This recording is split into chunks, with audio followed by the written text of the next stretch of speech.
Assalamualaikum warahmatullahi wabarakatuh. Hai semuanya, apa kabarnya? Aku Alvina Mosfira kembali hadir menyapa. Aku habis sharing-sharing nih dengan Kak Hida di podcast Ngegas, ngobrol bareng Mama Berdaster dan aku jadi kita tadi bahas tentang mengelola ekspektasi rumah tangga muda. Dan aku tuh tiba-tiba jadi ingin kepikiran, tapi ini versi mengelola ekspektasi menjadi ibu rumah tangga gitu. Nah, teman-teman, hmm, aku memutuskan menjadi ibu rumah tangga itu memang sejak sebelum aku menikah ya. Ini adalah sebuah pilihan yang sadar aku buat. Jadi memang sebelum menikah itu aku sudah memberitahukan kepada calon suami waktu itu kalau ketika menikah aku ingin kelak itu menjadi ibu rumah tangga, tetapi dalam tanda kutip tetap melakukan aktivitas yang membuat aku itu bertumbuh, berdaya gitu ya. Misalnya aku masih diperbolehkan untuk berjualan, belajar, berkomunitas, dan lain sebagainya. Nah, kemudian setelah aku menjalani masa itu, tiba aku di masa aku benar-benar menjadi ibu rumah tangga itu di tahun aku menikah di 2019 akhir, berarti jadi resmi jadi istri rumah tangga itu di 2020 awal sampai saat ini menjadi ibu rumah tangga. Nah, jujur aku tuh merasa jet lag ya teman-teman waktu itu. Aku merasa ternyata gini, menjadi ibu rumah tangga itu tidak seperti yang selalu yang aku bayangkan gitu ya. Aku bisa selalu happy menerima keadaan aku. Ternyata enggak di awal-awal karena aku waktu itu langsung merantau, aku merasakan kesepian karena waktu itu belum belum isi ya, jadi masih masa-masa pengenalan juga. Bukan pengenalan sih, maksudnya lebih ke pacaran setelah menikah. Terus habis itu apa namanya, aku belum aktif, belum kenal orang di Tangerang ini, masih sendirian aja lah segala macam. Nah, tapi ada satu penyelamat ya. Dulu itu aku ingat banget, ada Kak Ali itu ngadain satu sesi, Kak Ali yang ngadain satu sesi di rumah beliau. Dan aku ikutan. Di situ tuh pertama kali aku ikut kegiatan offline yang ada di sini. Terus kemudian kebetulan banget di daerah tempat aku tinggal sekarang, bukan yang dihuni, maksudnya biasanya kan perumahan tuh isinya yang muda-muda gitu ya, bisa bisa ngeblend, bisa cair gitu. Nah, di sini kebetulan itu aku tinggal di kawasan yang old people, bukan yang maksudnya tua-tua banget sih enggak, tapi maksudnya rata-rata sudah anaknya udah pada besar, kemudian ya memang udah punya cucu kayak gitu-gitu. Udah kayak mungkin seusia bude sampai ke nenek gitu ya, nenek aku gitu. Jadi untuk bisa masuk ke circle mereka itu aku juga agak meraba-raba gitu. Nah, tapi memang alhamdulillah hubungannya baik banget karena eh, kita sering ngobrol kalau misalnya sedang keluar. Cuman kan nggak ya, aku belum bisa gitu masuk ke circle mereka gitu. Terus kemudian eh apa namanya, ekspektasi lainnya yang aku pikir di ibu rumah tangga itu kan gampang gitu ya.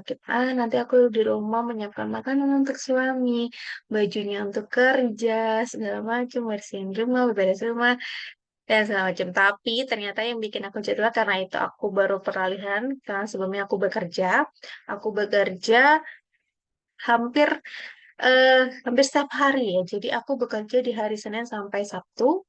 Lalu di hari Minggu tuh aku biasanya ada kegiatan freelance atau kegiatan relawan. Jadi tuh rasanya tuh aku memang hampir jarang di rumah gitu. Dan tiba-tiba aku harus ada di rumah.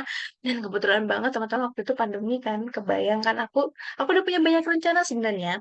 Meskipun menjadi ibu rumah tangga di sini, aku mau ikut banyak kajian di luar, aku mau ikut komunitas, aku mau ikut apa namanya, kalau misalnya ada kayak kelas-kelas online apa atau bukan online sih, dulu kebayangnya masih webinar, webinar maksudnya kebayangnya kelas-kelas offline gitu, aku mau ikutan gitu, jadi untuk mengisi waktu luang. Tapi ternyata waktu itu pandemi dan aku benar-benar tidak bisa kemana-mana, dan apa yang aku impikan itu, yang aku bayangkan itu tiba-tiba kayak menguap gitu ya teman-teman, hilang, nggak sesuai aja gitu waktu itu. Terus kemudian apalagi di masa penyesuaian dengan suami gitu, dengan suami istri, yang kita masih apa ya, hmm, eh, awal, karena kami dulu melalui proses ta'aruf kan otomatis kenalannya lebih lebih lebih dekatnya itu maksudnya pacarannya memang setelah menikah ya. Jadi memang di waktu itu adaptasi, sedang adaptasi, adaptasi dengan diri, adaptasi dengan suami, adaptasi dengan lingkungan, dan benar-benar merasa kesepian gitu. Ngapain kayak gitu-gitu. Terus sampai akhirnya memutuskan untuk ya ikutlah di Caritas 2020 waktu itu. Nah, selain itu aku memang juga ikut berkomunitas, tapi bagian ikut berkomunitasnya aku akan ceritakan di section selanjutnya biar ada bahasan lagi. Nah, terus balik lagi di mengelola ekspektasi menjadi berumah tangga. Dulu kalau boleh diingat-ingat lagi mundur gitu ya. Kenapa sih aku ingin menjadi ibu rumah tangga? Aku pernah sampaikan sekilas waktu aku mengisi bareng Kak Indah di live yang episode 2. Itu karena ini ya, aku di- eh, terlahir dari ibu pekerja yang otomatis tidak punya waktu, kurang lah waktunya untuk aku gitu ya. Aku waktu itu dulu aku merasa seperti itu karena kan beliau seorang tenaga kesehatan yang mana dulu itu eh, shiftnya masih pagi, sore, malam. Nah, terus aku dari kecil itu dititipkan ke ART yang sebenarnya aku sih nggak terlalu ingat-ingat banget ya perlakuan ART-nya seperti apa. Cuman kayaknya itu seperti kalau aku ingat-ingat lagi sekarang dan aku sambung-sambungkan sama pola aku masuk ke ASFA itu karena aku jadi kayak oh mungkin aku dulu diginiin ya jadinya sekarang kok ngefek ke aku gitu. Jadi kayak gitu tuh teman-teman. Nah, yang paling aku rasakan ya, itu adalah aku tuh pernah iri banget. Aku selalu iri dengan teman-teman aku yang ibunya itu adalah seorang ibu rumah tangga. Nggak cuma sama teman-teman, tapi sama keponakan aku juga yang kebetulan ada yang ibunya rumah tangga. Karena aku merasa melihat, ibunya kayaknya lebih sayangnya sama dia gitu. Lebih perhatian kalau pulang sekolah ada orang di rumah. Kalau aku kebetulan waktu itu, aku juga bekerja, ibu aku bekerja. Aku cuman sama ART. Kemudian aku dulu juga punya adik di umur sebenarnya udah SD sih. Cuman aku nggak ingat pernah disonding atau tidak. Jadi kayaknya itu aku dulu jet lag juga punya adik. Jadi aku merasa dia merebut kasih sayang kedua orang tua aku sehingga aku dulu nggak akur tuh sama adik aku tuh. Dan kebetulan banget eh, kayak semesta itu mendukung. Mendukung itu adalah artian gini. Orang tua aku tuh bukan tipe yang jadi teman gitu buat anaknya, tapi emang yang pure jadi orang tua gitu. Misalnya kayak memberi nasihat gitu nggak pernah, jarang banget kita itu duduk berdua atau duduk sama keluarga terus kita ngobrolin kamu lagi kenapa, apa perasaannya kamu itu, aku rasanya nggak pernah tuh dapat validasi itu dulu. Makanya aku tuh merasa teman-teman aku yang ibunya ada di rumah itu lebih disayang, lebih didengar.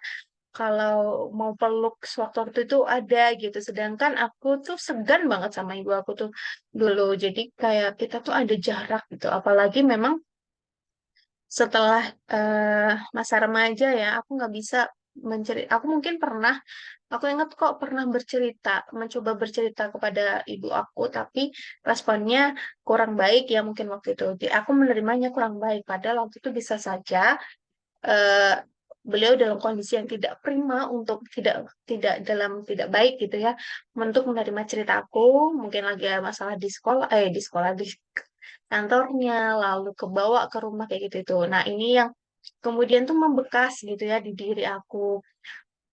Dan buat aku tuh kayak mikir ya udahlah fix aku nanti kalau nikah aku pengen jadi ibu rumah tangga ini kayak akumulasi itu.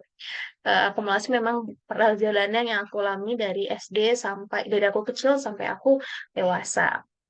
Dan aku tuh baru dekat sama ibu aku memang ketika kuliah gitu. Dekat dalam artian aku berani bercerita tentang aku dekat dengan siapa, aku masalah pribadi gitu ya. Masalah pribadi, kalau aku dengar maksudnya masalah pribadi itu memang saat kuliah. Sebelumnya tuh aku memang agak tertutup kalau dengan ibu aku pasti ceritanya dengan teman, kebanyakan kan kayak gitu ya. Terus kemudian eh Makanya itu tuh kayak jadi alasan kuat banget aku ingin jadi ibu rumah tangga karena aku tidak ingin anak aku merasakan apa yang aku rasakan gitu ya. Terus eh ekspektasi lainnya kan memang ketika aku masih meskipun di rumah aja aku masih bisa tetap menghasilkan uang ya, punya uang sendiri mungkin dari kerjaan segala macam, kerja online ataupun apa. Nah, ternyata memang ketika pandemi tidak semulus yang aku kira gitu. Jadi memang dari segi pendapatan pribadi gitu ya, dari yang dulu pernah pernah dapat gaji sendiri, terus kemudian mengelola gaji sekarang tinggal mengelola gaji suami kan memang ada sedikit, bukan sedikit ya, memang ada harus penyesuaian gitu. Terus setelah itu, hmm, apalagi yang bikin kaget waktu itu ya, karena ternyata aku tidak membayangkan hanya di rumah saja mengurusi kegiatan itu yang itu saja, ketemu sapu, ketemu pel, ketemu kasur untuk bersih-bersih gitu-gitu, ternyata itu membosankan untuk aku. Dan bikin aku keki gitu, mungkin aku apa namanya yang bikin aku tidak nyaman waktu itu mungkin ya. Terus udah ada niatan nih, apakah aku boleh untuk mencari pekerjaan lagi waktu itu. Cuman kembali lagi waktu itu dia biasa waktu di tanyain dulu kamu pengen jadi rumah tangga karena apa? Kalau sekarang mau kerja di posisi yang pandemi waktu itu kayak gimana? Ternyata qadarullah Allah menakdirkan ada amanah nih baru ada kehidupan baru yang muncul di perut aku dan akhirnya memang keinginan untuk bekerja itu di pending dulu. Terus em, setelah itu, setelah resmi menjadi ibu ya, menjadi ibu rumah tangga, ternyata memang eh, hal-hal yang tidak aku antisipasi sebelumnya itu kan terjadi. Seperti aku merasakan, oh berat ya ternyata mengasihi kayak gitu tuh. Aku tuh nggak antisipasi itu. Kupikir ya mengasihi gampang gitu. Atau empati itu gampang gitu ya. Ternyata kan tidak. Nah, tambah lagi lah itu ekspektasiku jadi ibu, ternyata ibu rumah tangga itu tidak semudah itu gitu ya. Kenapa ya orang-orang itu hanya memandang sebelah mata kepada pekerjaan ibu rumah tangga, padahal kalau dijalani sendiri itu tuh rasanya tuh berat gitu. Rasanya tuh berat. Terus apa namanya? Karena itu tadi ya berkutat sama pekerjaan di ranah domestik yang berulang itu saja, nggak ada teman ngobrol di rumah. Kecuali sekarang kalau anaknya udah bisa diajak ngobrol mah ada. Hampir nggak punya teman ngobrol. Kalau nggak teman kerjaannya kan hanya benda-benda yang tidak bisa berbicara gitu. Berbeda kalau kita bekerja di ranah publik, bekerja di luar rumah, masih punya teman, bertemu dengan masalah-masalah yang lain gitu. Kalau ibu rumah tangga ya masalahnya itu aja gitu ya. Mungkin gasnya apa yang gasnya rusak lah, atau mungkin saluran air mampet atau apa yang hanya di rumah-rumah aja gitu loh. Terus habis itu, hmm, apa namanya, hal-hal yang tidak ya itu tadi itu terjadi. Terus gimana sih cara aku mengelola perasaan? Apakah menyesali menjadi ibu rumah tangga? Sebenarnya tidak menyesal ya. Cuman waktu itu cuman ada beberapa saat itu yang aku jadi mikir ulang kalau eh, apa namanya? Oh, kayak jadi tersadarkan gitu ya. Oh, mungkin dulu tuh ini ya perasaan yang dialami oleh ibu aku gitu. Beliau sebagai ibu pekerja dan ibu rumah tangga. Aku kayaknya kalau jadi beliau juga tidak mungkin akan mengulang pola yang sama dengan beliau gitu kan.